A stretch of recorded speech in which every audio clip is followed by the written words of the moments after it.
Okay, everybody, thank you very much for tuning in.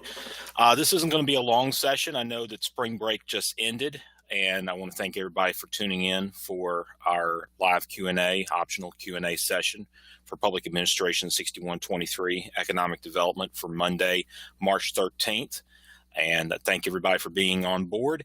First of all, just to let everybody know, I am almost done grading assignment 4 as well as the midterms, and you should have your assignment grades back for both tomorrow and Wednesday. You'll have assignment 4 back tomorrow, and then you'll have the midterm back on Wednesday. Also, just to give you one other note, one of the items we're going to cover involves assignment 5, the economic base analysis. The date for that assignment has changed to Friday, March 24th. So we're going to talk a little bit about some of these assignments because we're going to change the date on some of them. And I'm going to get to that in just a second. But I do want to see, first of all, hope everybody had a good break. We do have obviously some ground to cover. There were some topics that we did not really get to in last semester. I know that I gave you a chance to cover some stuff with reading, but I do want to point out we really didn't get into discussion about economic base analysis, and that's your next assignment, which will be due on that'll be, of course, due on the 24th.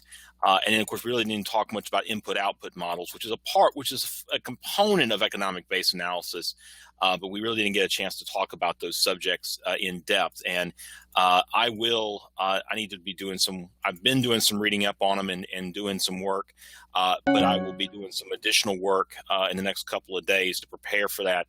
And during our class next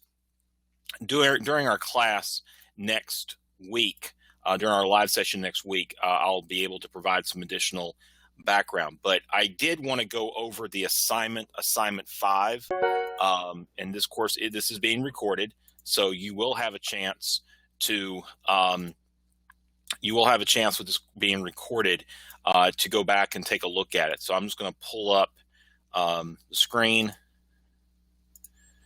and if you'll give me just a second, pull up assignment 5. This is the write-up. This is going to be uploaded to the Blackboard here this evening, and you can see the date has been changed to March 24th. That's next Friday. That's about 11 days from now at 11:59 p.m.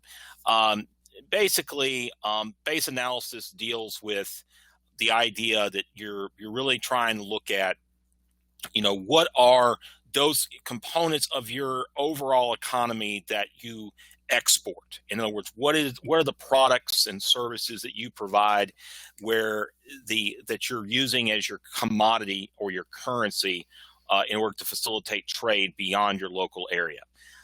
That's a very simple way of understanding what your base analysis. And it's trying to sit there and look at, okay, what really constitutes that economic base? We have done a lot of work in the first semester of this course, gathering information on employment, salaries, wages, and other data to kind of build a data-based profile of the county that you selected for this semester. Now it's time to start working on kind of analyzing, and some of you've done this with the questions that you've answered in your assignments, but really starting to more deeply look at your county's economic profile and kind of see where are the strengths in your local economy. This is very important, and that is what this assignment is going to be about. So the next assignment that you have, which is this economic base analysis, will be where you try to look at both with the industries that you can identify as exporters, and those were kind of tied back to job numbers, and how that may have changed over time, as well as the stability of those base multipliers, and then also looking at what would happen from the standpoint of economic development and trying to target your work in economic development. What would happen if, say, you were able to bring an employer to a sector where your local economy already had strength, or what they would call an exporting sector? These are all considerations that will be as part of this assignment. So the assignment itself, and I meant to reformat that. The assignment itself is a simulation assignment in that you're taking data that you have and you're going to be working with it. And the exercise, first of all, you will need to decide which industries are defined as basic and those that are non-basic, and kind of how that has changed over time. And basic and non. We'll talk a little bit about what basic and non-basic mean. Your reading also includes that information, comparing basic to non-basic employers. And if you give me just a second. But you also, of course, looking at the employment multipliers, what jobs create additional jobs? If you create one job in one sector, how does that relate to creating additional jobs to support that sector as well as to support the local economy?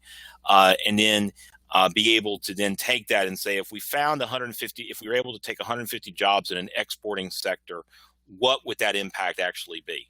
What would that look in terms of total jobs? When for example, when a company comes to bring a car manufacturing plant, the economic development office at the local level is thinking about, well, if we create, say, 200 or let's say 1,000 jobs with this, which is for an exportable product. Now, those cars are being made to be shipped all around the country or across the world. And if we create those jobs, that 1,000 jobs, what additional jobs are going to be created locally? And that's what you're trying to do in the course of this assignment. Really to understand, why we look at the impact. There are some readings that, along with some of the reading from your text, there are some readings that are listed in your assignment spreadsheet. You can go to the library and pull these up, and they should provide you some additional information. And I'm trying to pull one of them up right now that I have. And once I get that pulled up, then I will share it with you. But I'm trying to work on that at the moment. But the analysis is not, once you've done kind of like the back end research, and we'll talk a little bit more about that next time. The back end research is not that. Once you've done that research, the paper itself should not take that long. You're looking at 2 to 3 typewritten pages. So, and it should read, I'm going to go ahead and tell you, it should read like you were submitting it to somebody as a report, not submitting it as a class assignment. It should read like it's a report, like it's being written for somebody, because when you think about it, what you're really doing is you're trying to justify why or why not, for example, a jurisdiction should consider doing incentives. Why they should go ahead and make an investment in infrastructure, possibly to go ahead and prepare an industrial park for utilization, to make an industrial park shovel ready, as they would say. That's really what we're talking about, is that it's ready, that a plant can be built there fairly quickly. It's not waiting on something else to get built. Then you see some other things that you can, there is extra credit available to where, we've talked about, you had a chance before the midterms to work on location quotient technique. Does it really work for your area? Is it possible that it might not necessarily be the right fit? In that when you've done the research you've done on your resources, you've done the research you have on other potential strengths and opportunities in your economy, it may make more sense to say, we need to look at other areas. And in reality, looking at our existing location quotient isn't the right idea, particularly if you're a place like Rocky Mount or a lot of places in Eastern North Carolina. When you think about your classic businesses in manufacturing, that manufacturing is tied to textiles. The likelihood of that industry coming back is minor. Also looking at, calculating full employment. There's some information here about that, and that's incorporated into your work. So this assignment again will be provided along with some of the other background that you're going to have for this class. So if you'll give me just a second, I'm going to finish trying to pull up this reader. And there'll be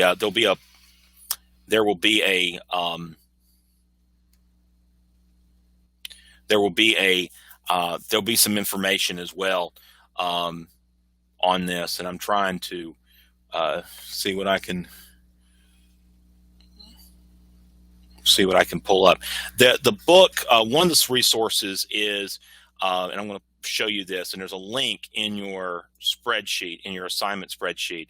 There is a link that you have available, and I'm going to show it to you, and it goes to this site that's run by, and give it just a second, okay. And you see here, it's from the Web Book of Regional Science, and you can see here it is a elements of input-output analysis, which actually ties into some work that was done by the late Dr. William Mearnick with respect to looking at the relationships between inputs and outputs in the economy. It's a little hard. It's the table of contents here. It's 5 or 6 chapters, but you can kind of go. There's one chapter that's chapter 7 is only available as a PDF, but all of the chapters are available. This book's about 50 years old, but it still provides a good baseline for working with input-output analysis. So I would certainly look at this for getting some background, looking at possibly some other resources.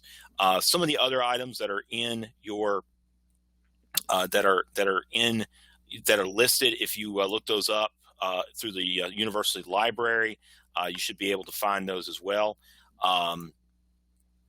And of course, the challenge with some of this is, and of course I'm working off the work that was provided by Dr. Smirnova, is looking at the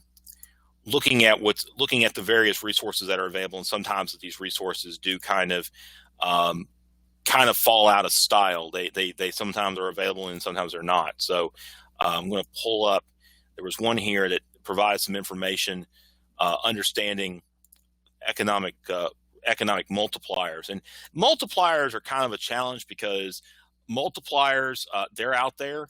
They are updated. This is some information, I believe, from the St. Louis Fed, and it is still updated. But there are, this is an article that's included in there about the importance of economic multipliers, because that's important in understanding the outputs, particularly with exporting economies. And this is a good overview of the multiplier process. And it does provide some examples of multipliers, but a lot of times multipliers are not only dependent upon industry, they're dependent upon location. And like in this example, they're showing you the aircraft industry in St. Louis is used as an example here, because St. Louis for a long time, and even today to some extent, has very strong role in the aircraft industry. That's kind of moved to some other places, but they still have a presence there. You find it a lot also it's kind of funny, you find it also a lot up in Washington State and in California, but you also now find it in South Carolina. And that's an example of some significant work by economic developers to bring those jobs to other parts of the country and other parts of the world. Looking to see if there's any others here that I wanted to show you. There are some others that I'm looking at, but there's a lot of good information here. Again, you need to look at the spreadsheet. Course schedule has those listed in there. And of course, some of them have links to them, but others of them should be available through the campus library for you to be able to read the articles. I will post some of them as well onto the Blackboard as well. Those I think would benefit you the most, because a lot of this stuff is not necessarily in your book. Some of it is, but some of it's not. So it is a time to look at some articles. Talk about a couple of other things. After this economic-based analysis, will be another assignment.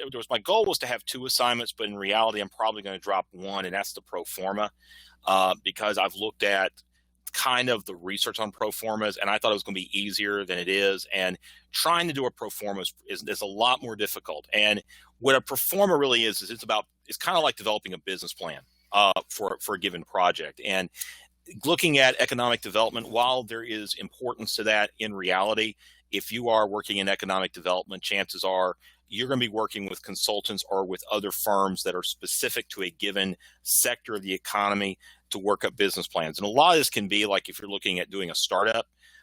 Nowadays, nowadays governments are getting more and more involved in helping finance startups. The responses so far aren't that great. Probably the biggest, some of the bigger busts or some of the companies that you heard about during the Recovery Act, during those stimulus, like Solyndra. Also, something that happened up in Rhode Island with the state of Rhode Island gave tens of $millions in business loans to a software company that was started by a former baseball pitcher for the Boston Red Sox, Curt Schilling. That was a major disaster. And in a lot of those cases with those businesses, as well as with some other projects like sports stadiums, convention centers, and some other public investments in more than just in standard incentives, but actually kind of creating entities for the sake of development, they want to go through a pro forma to be able to kind of assess, can we create a business that actually will generate enough money to recover itself? Can we start creating positive cash flow? Or in some cases actually produce profit? And pro forma is an important part of that. I still may, if I can find a that is it's easier for you to do that, I will. And the toolkit's going to be where I'm going to provide a list. It's really going to be where you're going to write a one-page paper about a specific group or agency or organization or resource that you, if you go and you do work in economic development, either directed solely on economic development or as part of your other work in local government, so that you're able to identify that resource. So I'm going to identify about 30 resources that are out there, and I want you to kind of develop, you'll each pick one, and what'll happen is all of those together will serve as a nice little directory of services that you'll be able to use as a class moving forward. Then there is the project, which you'll be working on throughout the month of April. And there will be some additional information about that next week. So next week we will cover, we'll talk more about the economic based analysis assignment and answer people's questions on that, as well as talk about the toolkit assignment, finalize what I decide to do about the pro forma. Probably going to drop it, but I may put it in there. I may figure out a different way to do it. And then also talk about the final project that you have. And on the final project, remember, you can choose to either do it as an individual or as a team. If you choose to do it as an individual, you are fully responsible for the content. You have to produce as much as everyone else. There's no like alternate path for doing it as an individual. If you choose to do it as a team, you would do it as a team of 3. And when you see the assignments, you'll see how to do it. But the information about that assignment, about the project, will go out this week, first of next week, and will definitely be out before we have our class, our live Q&A next Monday, March 20th. I'm going to quickly see if there are any other questions. I don't see any. So if anybody has any questions, now's the time, because we're about wrapped up for the evening. Again, as I said before, your midterms and final grades should be in, you should get your assignment 4 grades. You should get your assignment 4 grades tomorrow, and you should get your midterm grades on Wednesday. To go ahead and warn you, I am now in the process of getting the budget together for the city. So while I'm still doing this and still working on this, I'm dealing with time management like the rest of you guys are. It's always fun, particularly for those of you who are going to school and working. I know it's a challenge. It was a challenge for me, and it's a challenge, and so is teaching as a second job. But I hope that you're getting something out of it. Are there any questions from anybody?